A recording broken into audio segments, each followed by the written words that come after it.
আয়াত নম্বর 38, আমি প্রত্যেক যুগে ওহী প্রেরণ করেছি। অনেক আসমানি কিতাব নাজিল হয়েছে, সময়ের সাথে সাথে সেগুলো বিকৃত হয়ে গেছে। একমাত্র যে আসমানি কিতাব এখন অবিকৃত অবস্থায় আছে সেটা পবিত্র কোরআন। সেজন্য আমি বলেছি, যদি আল্লাহর সত্যিকারের আদেশগুলো মেনে চলতে চান তাহলে কোরআন পড়েন।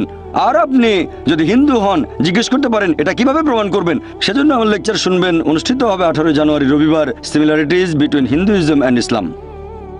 মাইকে। আমার নাম প্রসন্ন, এমবিবিএস এর ছাত্র। স্যার, আপনি বললেন যে প্রয়োজন ছাড়া পশু হত্যা করা ঠিক না, টার্গেট প্র্যাকটিস বা শিকারের জন্য। বর্তমানে পৃথিবীতে একজন মানুষ ভেজিটেরিয়ান হয়েও সুস্থভাবে আর সুন্দরভাবে থাকতে পারে। তাহলে শুধুমাত্র খেতে সুস্বাদু বলে এই পশুদের হত্যা করা আপনার মতে সঠিক না ভুল? ভাই প্রসন্ন খুব সুন্দর প্রশ্ন করেছেন, আর টপিকের সাথে খুবই প্রাসঙ্গিক। আমি আমার লেকচারে বলেছি পশু পাখি হত্যা করা উচিত না, তারা আল্লাহর সৃষ্টি, যদি না খাওয়ার প্রয়োজন হয়। টার্গেট প্র্যাকটিস করবেন না। তাহলে মুসলিমরা কেন পশু হত্যা করে? ভেজ খেয়ে সুস্থ থাকতে পারে আপনার মতে, এমবিবিএস এর একজন ছাত্র। তাহলে শুধু ভালো স্বাদের জন্য কেন প্রাণী হত্যা?